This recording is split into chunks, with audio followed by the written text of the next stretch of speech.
What would you give today as a letter grade? For and I feel like that's probably hard to do given the variability across the state. In Caribou, I give it an 8.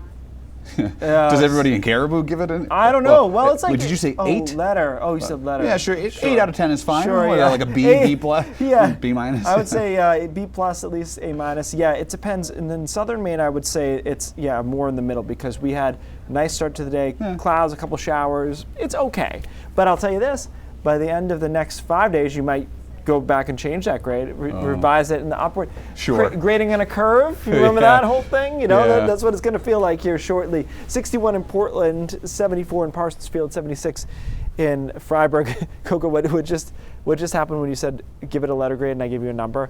You ever heard somebody do like, first of all, and then they're like, and B? Yes. You're like, no, you can't. And I am guilty of that 100%. You're not allowed to do that. 78 in Frenchville, 80 in Presque Isle. The warmest weather has been once again across far northern Maine today. They did have a really pleasant day there. A lot of sun across central Maine as well through the middle of the day. We had a batch of clouds along the coastline that have thickened up through the afternoon with a couple of showers in there.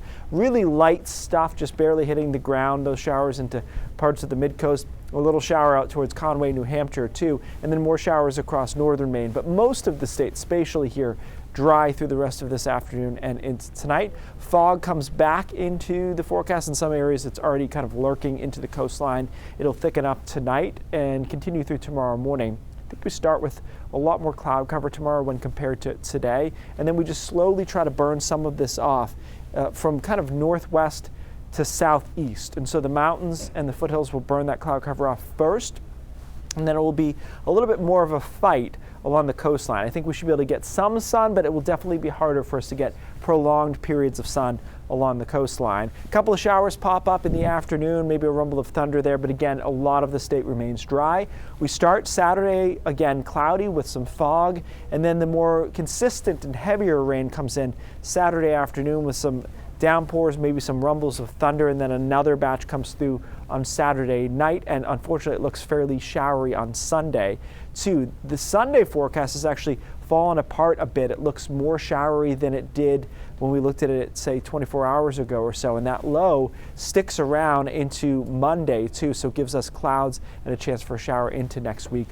Broadly speaking, just not the pattern you really want to be into next week, with a trough around that little bowling ball of cooler colors you can see. And we double down on that, it looks like, by the end of next week, leading into Memorial Day weekend, which early look is not promising on what that's going to turn out to be. Cool and cloudy-ish. It'll just be a matter of how much rain are we talking about, I think.